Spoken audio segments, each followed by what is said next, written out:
مفتی سلطان کے بیانات کے لیے مفتی سلطان آفیشل کو سبسکرائب کریں۔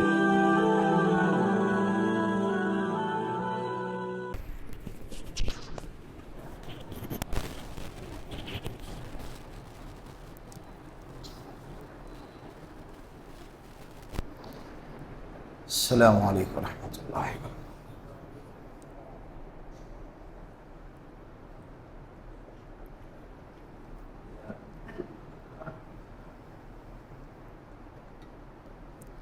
آج 25ویں شب ہے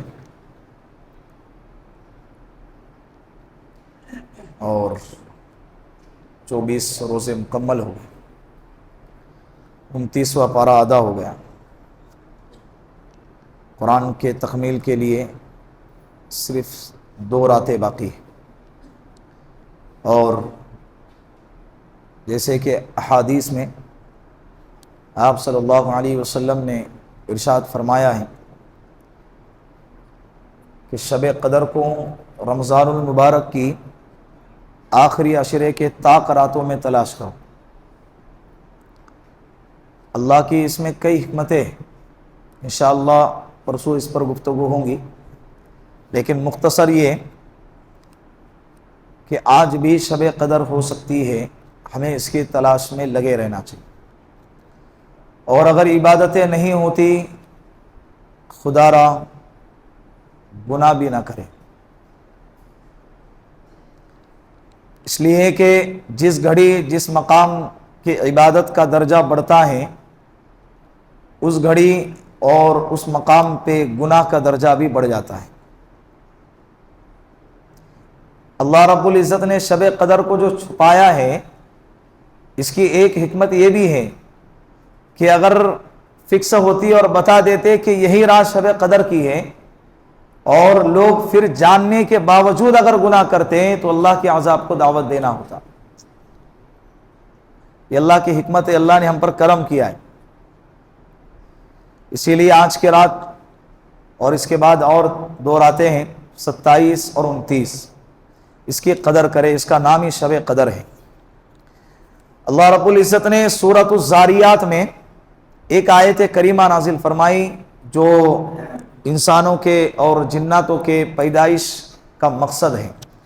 وَمَا خَلَقْتُ الْجِنَّ وَالْإِنسَ إِلَّا لِيَعْبُدُونَ، اللہ کہہ رہے ہیں کہ میں نے جنات کو اور انسان کو میری عبادت کے لیے پیدا کیا۔ مفسرین کہتے ہیں اَيْ لِيَعْرِفُونَ، میرے تعارف، میرے پہچان کے لیے میں نے پیدا کیا۔ کیوں پیدا کیا؟ کنتو کنزم مخفیہ، اللہ کہتے ہیں میں ایک چھپا ہوا خزانہ تھا۔ اردت ان اعرف، میں نے چاہا کہ میرا تعارف ہو جائے، مجھے پہچانا جائے، تو میں نے انسان کو پیدا کیا، میں نے جنات کو پیدا کیا۔ جنات بھی انسانوں کی طرح مکلف ہے۔ کیا ہے؟ مکلف ہے، شریعت کے پابند ہے، ان پر بھی شریعت پر عمل کرنا ضروری ہوتا ہے۔ اسی لیے اللہ رب العزت نے جا بجا جناتوں، انسانوں کے ساتھ میں جناتوں کا بھی تذکرہ فرمایا ہے۔ تو اسی طرح سورہ زاریات میں فرمایا، اور انسان کو اپنے پیدائش کا مقصد معلوم ہونا چاہیے۔ کس سے جب پوچھا جائے کہ بھائی تیرے پیدا ہونے کا مقصد کیا ہے، نہیں معلوم، کہاں سے آئے تھے نہیں معلوم، کیوں آئے نہیں معلوم، کہاں جا رہے نہیں معلوم، بے مقصد زندگی اللہ کو پسند نہیں۔ افحسبتم انما خلقناکم عبثا وانکم الینا لا ترجعون، اے بندو کیا تم نے یہ گمان کر رکھا ہے کہ میں نے تم کو یوں ہی بیکار پیدا کیا اور تم کو میرے پاس لوٹایا نہیں جائے گا؟ نہیں، تم کو بیکار نہیں پیدا کیا ہے، تمہارے پیدائش کے پیچھے بڑا مقصد ہے، اور وہ مقصد اللہ کو پہچاننا ہے۔ کیا ہے؟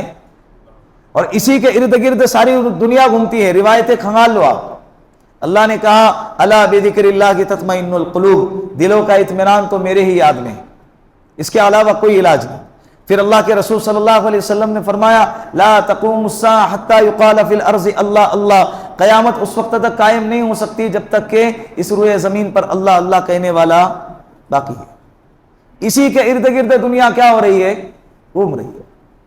اللہ اللہ کہنے والا اس جہاں سے ختم ہو گیا، اور وہ ہوں گا قیامت سے پہلے، تو اللہ اس دنیا کو لپیٹ دیں گے۔ کاروبار کرنے والا جب اپنی دکان لگاتا ہے، شام ہونے پر جب اس کا مقصد پورا ہو جاتا ہے تو وہ اپنی دکان کو کیا کر دیتا ہے؟ بند کر دیتا ہے، سمیٹ دیتا ہے۔ ایسے ہی اللہ رب العزت ساری دنیا کو لپیٹ دیں گے، پھر ختم، قیامت کا وقت شروع ہو جائے گا۔ تو اللہ رب العزت نے اس آیت میں، اس سورت میں، سورۃ الذاریات میں ہماری اور جناتوں کی پیدائش کا مقصد بتایا ہے کہ ہمیں کیوں پیدا کیا۔ بولو کیوں پیدا کیا؟ بولو، اللہ کی عبادت کے لیے اور اللہ کو پہچاننے کے، اللہ کیسے ہے، اللہ کون ہے، اللہ کیا ہے، یہ تعارف ہونا چاہیے، اللہ کا تعارف ہمیں ہونا چاہیے۔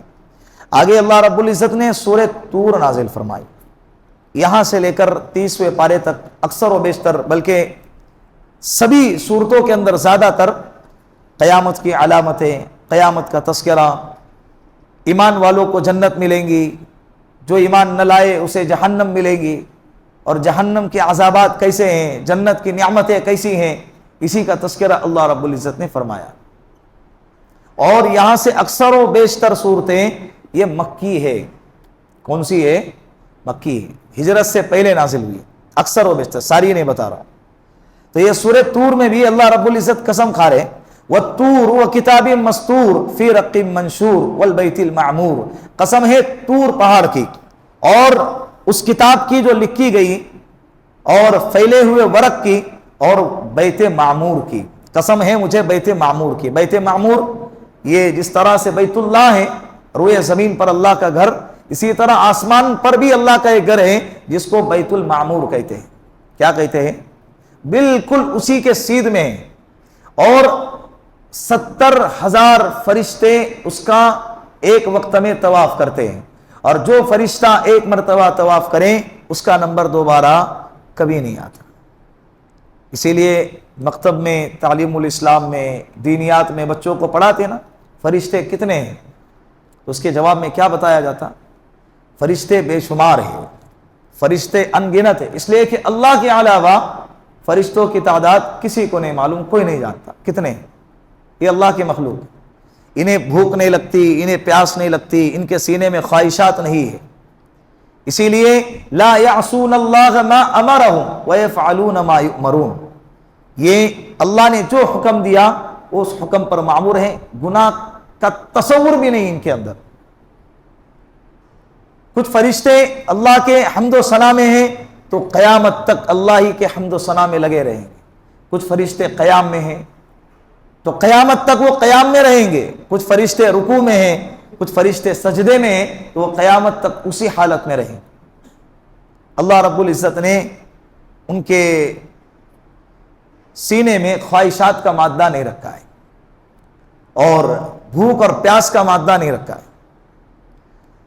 تو اللہ رب العزت بیت المعمور کی قسم کھا رہے، وہ بیت المعمور کہاں ہے؟ کعبۃ اللہ کے بالکل سیدھ میں، آسمانوں میں اللہ کا گھر ہے، اسی کو ٹیک لگا کر حضرت ابراہیم علیہ السلام بیٹھے ہوئے تھے جب آپ صلی اللہ علیہ وسلم سفر معراج پر گئے تھے، تو دیکھا کہ ایک بزرگ ٹیک لگا کر بیٹھے ہوئے۔ حضرت جبرائیل علیہ السلام نے فرمایا کہ حضرت جبرائیل علیہ السلام سے پوچھا کہ یہ کون ہے؟ تو فرمایا کہ یہ آپ کے جد امجد حضرت ابراہیم علیہ السلام ہے، آپ انہی کے نسل سے ہیں۔ تو یہ ہے بیت معمور، اللہ رب العزت اس کی قسم کھا رہے ہیں۔ ان عذاب ربک لواقع، یہ قسم کھا کے کیا کہہ رہے ہیں؟ بے شک آپ کے پروردگار کا عذاب واقع ہو کر رہے گا۔ اس کو ہلکا نہ سمجھنا، اس کو لطیفہ نہ سمجھنا، اس کو یوں ہی ایک کان سے سن لیا اور ایک کان سے چھوڑ دیا یہ نہ سمجھنا۔ یہ افسانی باتیں نہیں ہیں، یہ کہانی اور قصوں کی کتاب نہیں ہے۔ ان عذاب ربک لواقع، سن لینا بے شک آپ کے پروردگار کا عذاب واقع ہو کر رہے گا۔ ما لہ من دافع، وہ ہٹے گا نہیں، وہ دفع نہیں ہوگا، کینسل نہیں ہوگا کہ ارادہ بدل گیا، جو چیز اٹل ہے وہ اٹل ہے۔ بات سمجھ میں آ رہی ہے؟ اللہ رب العزت اس وقت کے آنے سے پہلے ہمیں سمجھنے کی اللہ توفیق عطا فرمائے۔